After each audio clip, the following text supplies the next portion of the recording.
நாலா வாரம் அம்மா வீட்ல வந்து கூழ் ஊத்துறாங்க. சனிக்கிழமை 3 மணி போல வந்து கிளம்பிட்டேன். நம்ம வீட்டு மாடியில இருந்து பார்த்தாவே நம்ம கிராமத்துக்கு வர பஸ் வந்து கரெக்ட்டா வந்து தெரியும்.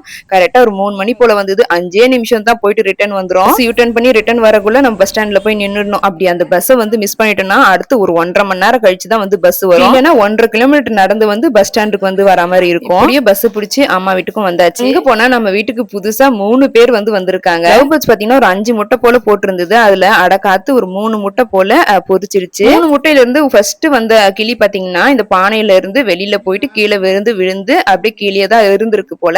அது பாத்தீங்கன்னா இன்னொரு பேருக்கு வந்து சுத்தமா பிடிக்கல போல. அது அப்படியே கொத்தி கொத்தி கொத்தி கொத்தி அதை வந்து காலி பண்றதுக்கு பிளான் பண்ணி 2 கிளியுமே கொத்தி கொத்தி கொத்தி அதை ஒரு வழி ஆக்கிடுச்சு. அதனால பாத்தீங்கன்னா ஒரு 2 கிளியுமே ஒவ்வொரு பாக்ஸ்ல வந்து போட்டு வச்சிருக்காங்க. ரேவந்த் கையில குடுக்கலாம்னு சொல்லிட்டு இந்த கிளியை வந்து எடுத்தாங்க. அந்த கிளியோட அம்மா கூட சும்மா இருந்துரும் போல. எங்க அண்ணா பாத்தீங்கன்னா சும்மாவே இல்ல.